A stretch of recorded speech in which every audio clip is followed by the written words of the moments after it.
Bonjour. Au nom de mes collègues de l'IFIP, Mathieu Monziols et Nathalie Quignou, je vais vous présenter cette communication sur les principes de mesure par scanner de la composition tissulaire, du gain de muscle et de l'indice de consommation par kilo de muscle. Ceci sera illustré par un exemple. La finalité de l'élevage de porc est de produire de la viande, c'est-à-dire essentiellement du muscle, avec une quantité de gras limitée. La valorisation de la carcasse est essentiellement fondée sur sa teneur en muscles. Par contre, la croissance et l'efficacité alimentaire, qui influent fortement sur les charges, sont, elles, fondées sur le suivi du gain de poids, quelle que soit sa composition. Il y a donc une incohérence dans le trio des critères majeurs de la production porcine: croissance, efficacité alimentaire, composition. Comment rendre ce trio plus cohérent? Eh bien, grâce à l'emploi de la dissection. Je ne parle pas ici de la dissection manuelle, dont les inconvénients sont bien connus, mais bien de la dissection virtuelle, par tomodensitométrie, appelée aussi tomographie à rayons X. La tomographie à rayons X utilise un scanner médical, tel que vous pouvez le voir à l'écran, avec le scan d'une demi-carcasse. Le topogramme, sur l'image de droite, aide à positionner le début et la fin de l'acquisition. La densitométrie, comme son nom l'indique, est une méthode basée sur la densité. Après le passage de rayons X dans les tissus, les détecteurs et le logiciel associé de reconstruction d'image permettent de visualiser les coupes transversales en niveau de gris. Plus un tissu est dense, plus il est clair. Sur la coupe, une vertèbre et des côtes sont repérables. Il est alors assez facile de séparer les trois principaux tissus. Les os ont une densité supérieure à 1,1, le gras une densité inférieure à 1, et le muscle a une valeur intermédiaire entre 1,0 et 1,1. Sur la coupe de jambon en bas à droite, les trois tissus ont été colorisés pour faciliter la visualisation.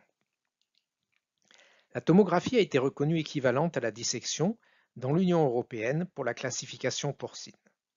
Elle est utilisée dans plusieurs pays. Cette communication vise trois objectifs. Premièrement, expliquer les limites des critères utilisés habituellement dans les essais zootechniques. Deuxièmement, proposer de nouveaux critères intégrant la composition tissulaire du gain de poids.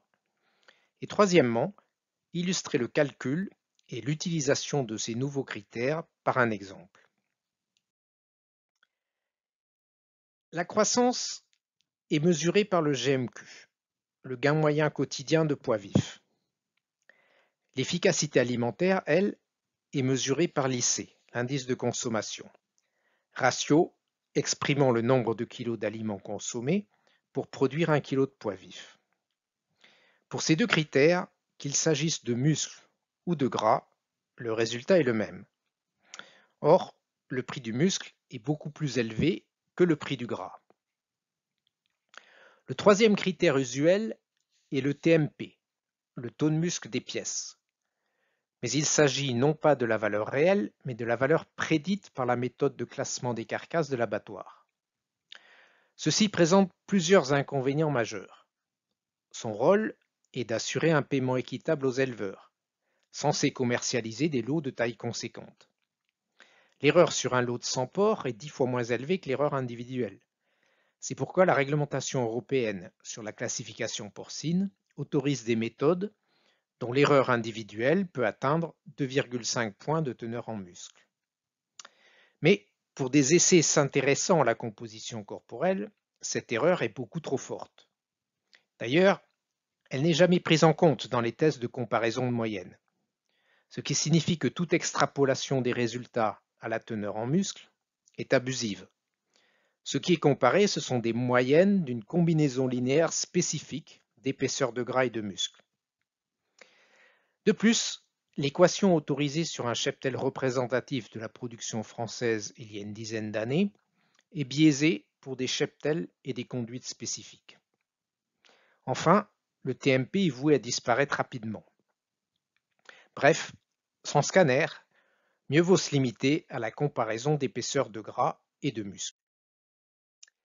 Par contre, si vous souhaitez des informations précises sur la composition, alors utilisez un scanner et mesurez le TMC, le taux de muscle de la carcasse. Il s'agit du nouveau critère de la réglementation européenne. Ce taux a été adapté à la tomographie afin de ne pas avoir à scanner la tête et les pieds qui contiennent peu de muscles. Le TMC est égal au ratio entre le poids de muscle de la carcasse, sans tête et pieds, et le poids de la carcasse entière avec tête et pieds.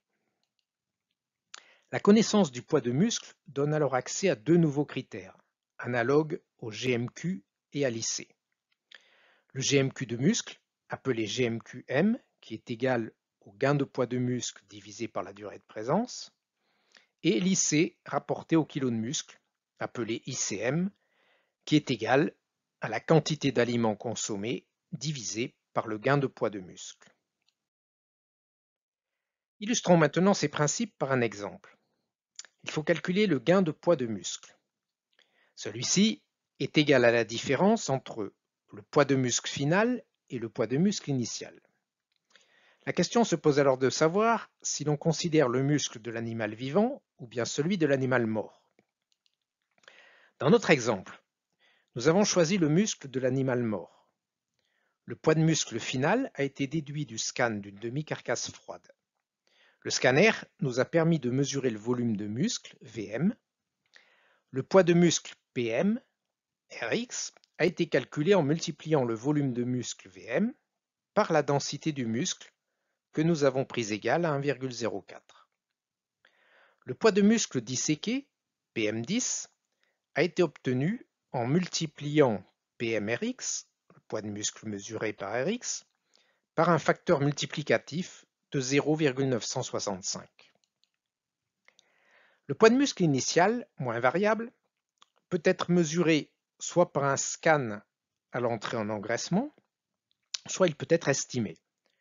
Dans notre exemple, nous avons estimé le poids de muscle initial, PMI, par le produit du poids vif initial, du rendement froid de la carcasse et de sa teneur en muscle. Le poids vif initial était de 26 kg. Nous avons retenu les valeurs de 0,80 pour le rendement de carcasse et 56% pour la teneur en muscle. Notre exemple est issu d'un essai alimentaire duquel nous n'avons retenu que deux conduites. La conduite ERA, qui était une conduite rationnée à 85% de la volonté, et le témoin T, qui était une conduite à volonté. Aucune des deux conduites n'était carencée en acides aminés. Elles ont été appliquées à 96 porcs par modalité, pour moitié des femelles et pour moitié des mâles castrés, élevés en case de 6. Une description plus complète du dispositif a été présentée au JRP l'an passé par Quignou et collaborateurs. Examinons maintenant les résultats à travers deux tableaux. Le premier tableau illustre les résultats de composition de carcasse pour chacun des critères en ligne. En colonne figurent les moyennes ajustées pour le témoin T et pour la conduite rationnée RA. La différence de moyenne entre RA et T, ainsi que la probabilité critique. Toutes les différences étaient significatives. Le rationnement a provoqué une baisse de poids, moins 6,7 kg en vif et moins 5,6 en carcasse, et une baisse de l'épaisseur de gras G3 de moins 3,8 mm.